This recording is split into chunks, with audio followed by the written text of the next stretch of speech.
Alright, this is the last day of my Ebel 1911 BTR in my possession. I've sold this watch and I just wanted to quickly go over it and show you because it is a beautiful watch. The quality is really good. It shines like crazy. The dial and the crystal just disappears in most cases, and when it is visible it has this lovely strong blue purplish hue on it, which I love. Another thing that I love is the clasp.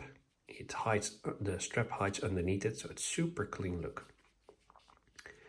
It has an in-house movement, and that's great. One thing that I do not really like about this movement in particular is that it doesn't have an hacking seconds. So if you go to set the time, the seconds just keep running, which is a bit crazy to think of because nowadays I think all watches have hacking seconds. The chronograph is also very good. The minute counter is not jumping, it just slowly moves. The same for the hours, which is usual, but minutes not. Yeah, all in all, I like this watch a lot. So I bought this watch in 2014 at a Ebel store in Palm Springs, and it was heavily discounted because what Ebel did is at some point they sold the design for this in-house movement. And the story behind this movement is that it is basically a Lemania. I forgot the reference number, I'll put it on the screen. And Lemania stopped selling to others, but Ebel had bought the design of this movement, and they bought parts for the next 5 years. And then they bought parts from another company, and eventually that stopped. Ebel was not capable of building the parts themselves. So they sold the design of this movement to another company. And I know that Ulysse Nardin and Breguet are using this movement still. They made some changes to it, but in essence it's the same movement. And that meant that Ebel had to get rid of all of these watches on the market. And this watch, in my case, it has the sticker price still on it. It was 5,800 excluding tax, and that translated to 6,500 euros at the time, which is a fair bit of money for a watch made by not too popular brand, I would say. But considering the quality and the in-house movement, it's very fairly priced, probably even cheap. But here's the kicker: they had to get rid of these watches. So they started selling them in the Movado company stores. And that's also where I bought this watch. So remember, this is a $5,800 watch. And when I bought it, I paid $1,600 including tax for it, which is an amazing deal.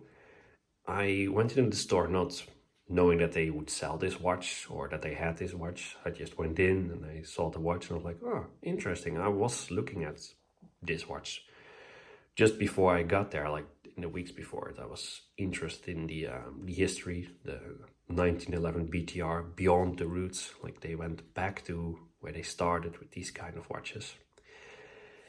And yeah, for that price, I just had to have it because that translated to 1,300 euros compared to the 6,500 euros that they were asking for originally, which was great. So this was my first expensive luxury Swiss watch, and I've worn it for 2 years every day, and I've worn it for everything, gardening, doing chores, like everything. I should have probably been a bit more careful with it, but I don't think that the watch shows it, so it's also a testimony to how well this watch is built.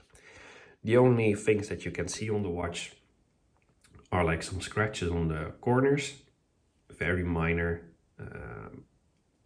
probably also in the usual places. So it held up pretty well. Even the anti-reflective coating has little to no wear on it.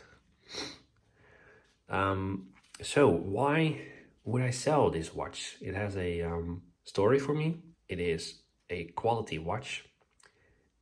and I got a good price on it. So the reason why I'm selling this watch is because of the rubber. I have seen this also on some Breitlings like the Sky Raven, where the rubber just doesn't hold up. And I would like to have watches that last me a lifetime, really. And this watch, I don't have that feeling with it. I have been wearing it for 2 years straight, every day. And then I stopped wearing it. I put it in my watch winder and I started rotating other watches. And I haven't given this watch a lot of time because I guess maybe I'm also not the biggest fan of this watch. I don't know. So if we take a look at the pushers, here you can see that where the wear is starting to occur. So this one has some tears in the rubber. This one is better. But if we look at the side profile, you can see that the top is more rounded than the bottom. And the same goes for this one. A little bit on the crown as well. The bezel as well. The bezel itself, it has a slight mark right there at 12. But other than that, it's in fairly good shape. The thing is that if you wear it, your, at least in my case, the cuffs of my shirt will move over it, and that starts to wear down the rubber. And I've seen plenty of examples for sale where they don't have rubber, they just have the inner metal part because the rubber degraded and they removed it. Don't buy those watches, they said they have clearly been neglected. So I thought about sending it in for service and having these buttons all changed out.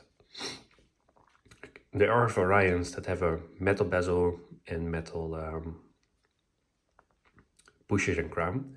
That would have been ideal, then it would be a watch that is much more sustainable. That's the only gripe that I have with it. And I feel like, okay, well, I'm gonna sell this watch and get something that I can wear for the rest of my life and not have to worry about it. The other thing is that this brand is quite unpopular or unfamiliar. Like there's not a whole lot of places where you can go for service. And forget about aftermarket straps or buying the original straps. They you cannot buy them, only at the dealer. I think the rubber strap is like 200 and an alligator is 800 or 900.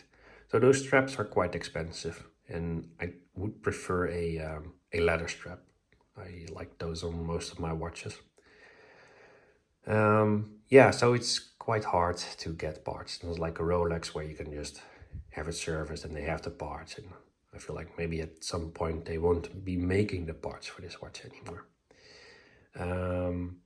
Probably, yeah. And that same goes for the movement. So I don't feel like this is a watch that I can have for the rest of my life. So that's a quick overview of my Ebel 1911 BTR and why I'm selling it. It's an amazing watch. It's 44 millimeters, but it wears much smaller, more like 42 or 41 millimeters. It is a great timekeeper. It has served me well, and now it's time to replace it. And I think I know what I'm going to replace it with. And if I get that watch, I'll show you in a next video. If you have any questions about this watch, well, let me know in the comments down below. And I'll see you next time. Bye-bye.